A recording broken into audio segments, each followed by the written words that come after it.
안녕하세요, 이성우 변호사입니다. 오늘은 제 30강의 30번째 강의로 주택임대차를 한번 보여드릴게요. 주택임대차. 상가건물임대차보호법은 보증금의 일정 액수가 넘어서면 상가건물임대차보호법이 적용 대상이 안 됩니다. 보증금 액수에 제한이 있어요. 상가건물임대차보호법 강의할 때 알려드릴게요. 주택임대차는 어떨까요? 우리나라에서 가장 비싼 보증금 얼마일 것 같아요? 한 50억, 60억짜리 보증금이 있어요. 그런 주택이 있습니다. 되게 부자죠. 보증금으로 50억 내고 들어가잖아요. 되게 부자잖아요. 엄청 부자잖아요. 그런 사람이 보증금을 내고 들어가면은 어떨까요? 그 사람이 주택임대차보호법에 의해서 보호받을까요? 되게 부자인데. 주택임대차보호법에 의해서 보호를 해줘야 될까요? 건국대 부동산대학원에 제가 가서 강의를 들은 적이 있는데 그 멍청한 교수가 주택임대차보호법의 경우에도 보증금 일정 액수가 넘어서면 보호해주지 않는다라고 강의를 하는 거예요. 그거 멍청한 강의죠. 법 조문을 보지도 않고 강의를 하는 거죠. 그 멍청한 교수 아직도 강의하고 있어요. 그 모 교수인데 참 이름을 내가 밝힐 수도 없고. 그래서 저는 건국대 부동산대학원이 그렇게 수준 높은 대학이라고 생각하지 않아요.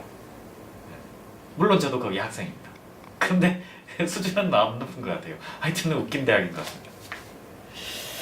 이거 명예훼손인가? 근데 저는 할 말이 있어요. 주택임대차보호법은 보증금이 얼마 액수가 되든지 상관없이 모두 주택임대차보호법에 의한 보호를 받습니다. 다만 소액임차인으로 해서 저당권이 자기보다 앞서 있는 사람한테도 저당권이 자기보다 앞선데도 불구하고 보호받는 임대차는 정해져 있어요. 그 임대차 보증금은 법에 정해져 있습니다. 근데 자기보다 앞선 근저당권이 없는 경우에 임차인이 보증금이 10억이 되든 100억이 되든 1000억이 되든 주택임대차보호법은 적용이 됩니다. 아시겠습니까? 그래서 그 제한이 없다는 걸 기억해 두세요. 다만 주택임대차보호법의 적용을 받으려면, 그런 보호를 받으려면 어떤 조치를 취해야 될까요? 제 교재는 72페이지에 있는데 주택을 인도받고, 즉 내가 거기에 살아야 돼요. 그 다음에 전입신고. 전입신고 어디서 합니까? 옛날에는 동사무소, 지금은 주민센터로 명칭이 바뀌었죠. 동사무소 또는 전입신고, 주민센터에 가서 내가 전입신고를 하면 됩니다. 그 다음에 뭘 받아야 될까요? 확정일자. 확정일자 어디서 받습니까? 동사무소에 전입신고하면서 확정일자 해주세요 하면 확정일자 해줍니다. 확정일자를 공증사무실에서 받아도 되고 뭐 법원에도 받는 제도가 있다고 합니다. 근데 공증사무실에 가면은 그 확정일자 받는데 돈 받습니다. 그러니까 동사무소에서 그냥 공짜로 받으시면 됩니다. 제가 뭐라고 했죠? 주택임대차보호법의 적용을 보호를 받으려면 주택을 인도받고, 즉 내가 거기 살고, 그 다음에 뭐라고 했죠? 전입신고, 그 다음에 확정일자. 인도받는 거는 내가 거기 이사가면 되죠. 이사가서 살고, 전입신고와 확정일자는 어디서 한다? 동사무소. 그렇게 기억하시면 돼요. 이 세 개를 한꺼번에 하신다고 생각하면 돼요.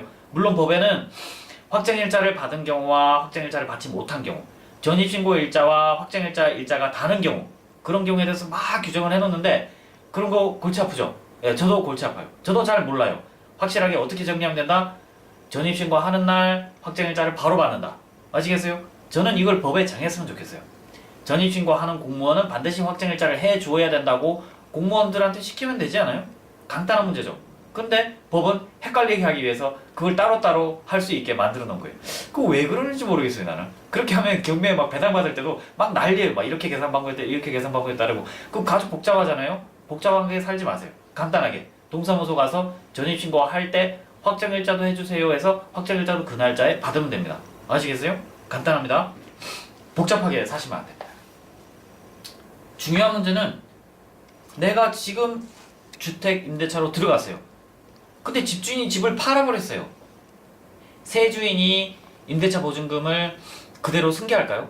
임대차 보증금 반환 의무를 그대로 승계합니다. 특약에 의해서 변경할 수 있을까요? 특약에 의해서 변경하는 것도 원칙적으로 허락을 안 해요.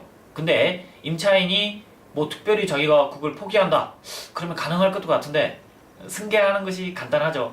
그래서 내가 집을 살 때 생각해보세요. 내가 이제 돈을 벌어서 집을 산다. 근데 거기에 전세 세입자가 있네요.